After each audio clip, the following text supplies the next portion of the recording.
আমাদের কুষ্টিয়া মিলে ৫-৬টা জেলা দিয়ে একটা বিভাগ ঘোষণা করা হোক। আমরা সেই সংসদের প্রথম দিন থেকে আরম্ভ করে আজকের এই দিন পর্যন্ত প্রত্যেকের মুখেই একই কথা শুনছি যে আমাদের নেই নেই নেই।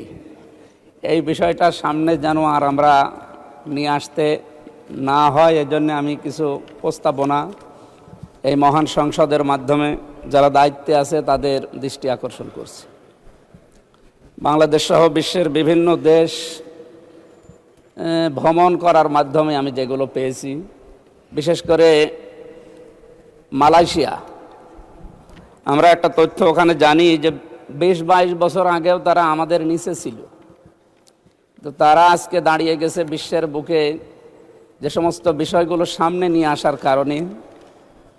আমি কয়েকটা বিষয় সেখান থেকে পেয়েছি। তার এক নম্বরে তাদের যে সমস্ত জমি জায়গাগুলো আছে, এই বিশাল ল্যান্ডগুলো তারা বিশেষ করে চায়নাকে, তুরস্ককে এবং অন্যান্য আশপাশে যে সমস্ত উন্নত দেশ আছে তাদেরকে আহ্বান জানিয়েছে যে আমাদের এই জায়গাগুলো ব্যবহার করেন, আর আমাদের বেকার যে মানুষগুলো আছে এগুলো কাজে লাগান। মাননীয় স্পিকার, আমরা যেহেতু সবসময় শুধু নেই নেই নেই এই ভাষায় অভ্যস্ত, এখানে যারা দায়িত্বশীল আছে বিশেষ করে মন্ত্রী পরিষদের যারা আছে তাদেরকে বলবো আমাদের স্ব আসনে এভাবে মানুষের কাছে শুধু আকাঙ্ক্ষা না জানিয়ে আমাদের নিজেদের আসনগুলোর যে জায়গাগুলো সরকারি বেসরকারিভাবে পড়ে আছে, এই জায়গাগুলোকে যদি সরকার এখন কাজে লাগাতে না পারে তাহলে বাইরের দেশগুলোকে আহ্বান জানাক। আমি অলরেডি এর ভেতরে এই 2 মাসের ভেতরে অনেকগুলো কোম্পানির সাথে বাইরের যোগাযোগ করেছি। তারা বলছে আমাদেরকে ইকোনমিক জোন তৈরি করে ঘোষণা করে দেন, আমরা আসতেছি।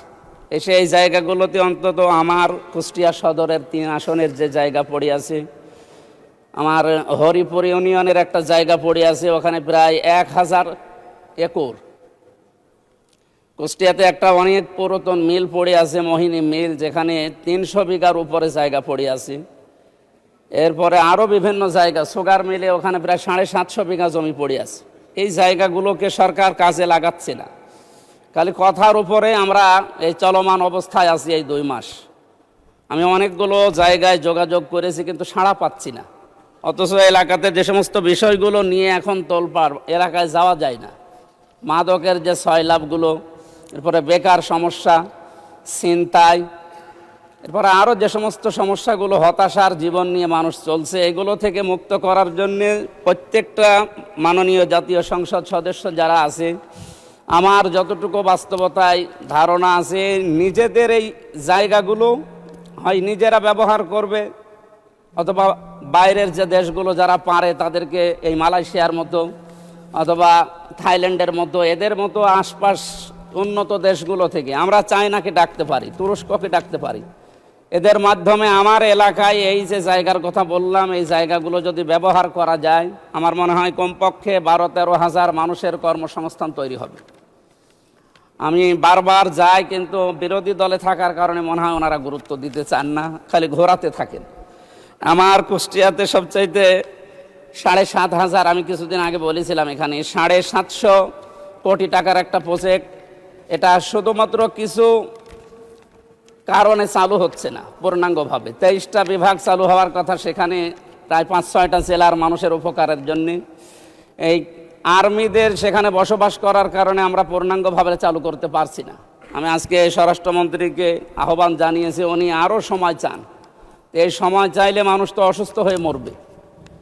এই জন্য আহ্বান জানাবো, আমরা বিরোধীতে আছি তাই কি, আমরা তো সরকারের জনগণের জন্য কথা বলছি, সুতরাং আমাদের কথা যেন গুরুত্ব দেওয়া হয় ও অতি দ্রুত এখান থেকে আর্মি অপসারণ করা লাগবে। আপনি কোথায় দেবেন? বিভিন্ন জায়গায় পড়ে আছে আমাদের কুষ্টিয়া শহরের বিভিন্ন জায়গা, ওই জায়গাগুলোতে এখন যদি জরুরি রাখা লাগে সেখানে রাখবে। এই জায়গাটা পরিষ্কার না করা হলে আমাদের সেবা ব্যাহত হচ্ছে এবং বিভাগগুলো খোলা যাচ্ছে না। আমরা কালকেও কুষ্টিয়া থেকে আসলাম এই কথাগুলো জানার পর। আমাদের এলাকায় যেহেতু জাতীয় নেতা এর আগে যারা ছিল তারা এভাবে হয়তো উদ্যোগ নেয়নি। আমাদের একটা পুরাতন জেলা কুষ্টিয়া, সেই 17 বা 19টা জেলার ভেতরে একটা আমাদের প্রাণের দাবি এলাকায় যে 5-6টা জেলা মিলে প্রশাসনিক গতি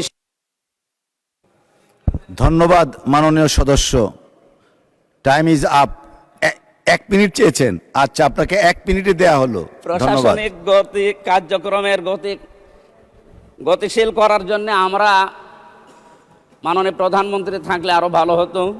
আমরা এই হাউসকে আহ্বান জানাচ্ছি, আমাদের কুষ্টিয়া মিলে 5-6টা জেলা দিয়ে একটা বিভাগ ঘোষণা করা হোক। এটা আমাদের কুষ্টিয়া এলাকার মানুষের প্রাণের দাবি।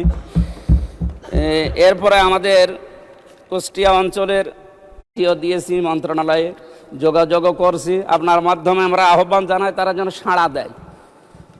এই সাড়ার সর্বাত্মক কামনা করে আপনাকে ধন্যবাদ জানিয়ে, যেহেতু মনোযোগ সহকারে কথাগুলো আপনার শোনেন, এই জন্য ধন্যবাদ জানিয়ে শেষ করছি। আসসালামু আলাইকুম।